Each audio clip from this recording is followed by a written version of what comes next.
আজ 5 দিন ধরে টানা বৃষ্টি হচ্ছে। আমি আর বর্ষা ঘরে বসে আছি। ঘড়িতে তখন 11:15। হঠাৎ একটা প্রচণ্ড শব্দ শুনতে পেলাম। বর্ষা বলে উঠল, তুমি কিছু শুনতে পেলে? হ্যাঁ, শুনতে পেলাম। মনে হচ্ছে বাইরে একটা কিছু পড়েছে। তুমি বসো, আমি বাইরে গিয়ে দেখছি কি হয়েছে। এই বলে আমি বাইরে বেরোলাম। দেখি ঘরের পাশের আম গাছটার একটা মস্ত বড় ডাল ভেঙে পড়েছে, সাথে অনেক আমও পড়েছে। আমি ঘরে চলে গেলাম। কি হয়েছে গো বাইরে? তেমন কিছু না, ওই ঘরের পাশের আম গাছটার একটা ডাল ভেঙে পড়েছে, সাথে বেশ কিছু আমও পড়েছে। কাল আমগুলোকে কুড়িয়ে বাজারে বিক্রি করে দেবো।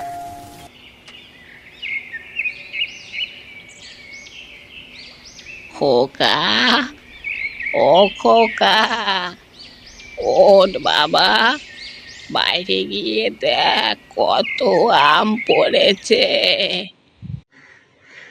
মায়ের ডাকে ঘুমটা ভাঙল। হ্যাঁ মা, কাল রাতের ঝড়ে অনেক আম পড়েছে। আমি আমগুলোকে কুড়িয়ে বাজারে বিক্রি করে দিয়ে আসি। না খোকা, ওগুলো বাজারে বিক্রি করতে হবে না, তুই বরং ওগুলো রান্নাঘরে দিয়ে যা, আমি আচার বানিয়ে দেব।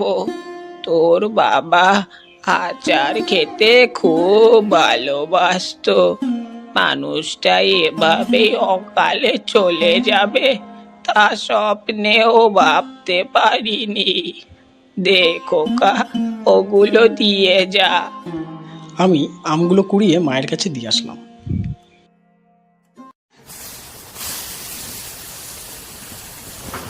মা, ও মা, আচার বানানো হলো? হ্যাঁ বৌমা, এই তো আর একটু পরেই হয়ে যাবে।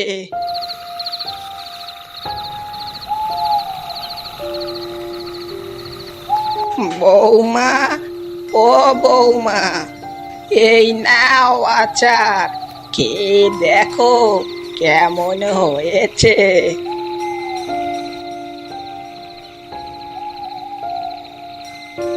কিন্নি,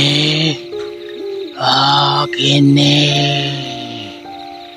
আমি যে মরেও শান্তি পাইনি যতদিন না তোমার হাতের আচার খাবো, ততদিন আমার শান্তি নেই।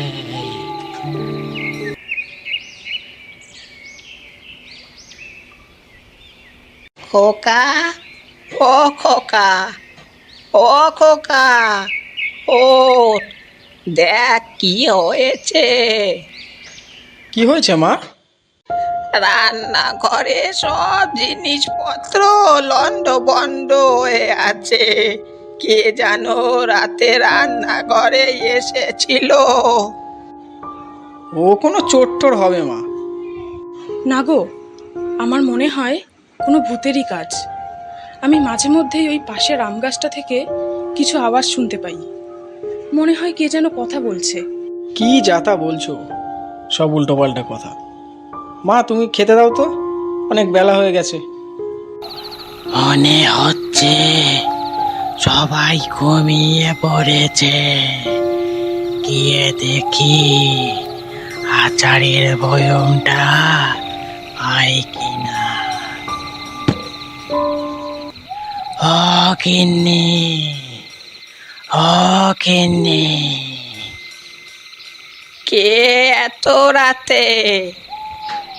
কিন্নি, আমি তোমার স্বামী। তুমি এসেছো? আমাদের একা রেখে তুমি কেন চলে গেলে?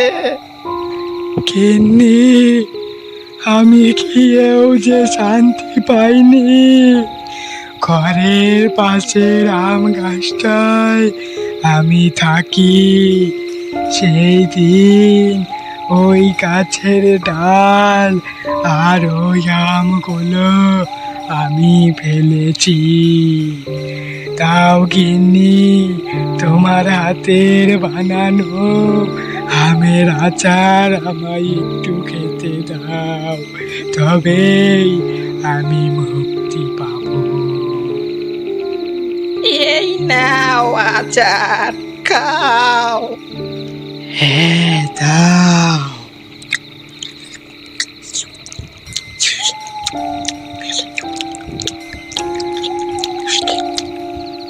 শান্তি পেলাম গিন্নি, শান্তি পেলাম, প্রাণটা জুড়িয়ে গেল। তোমার হাতের আচার খেয়ে আমি এবার মুক্তি পাবো। বিদায় গিন্নি, বিদায়, তোমরা ভালো থেকো।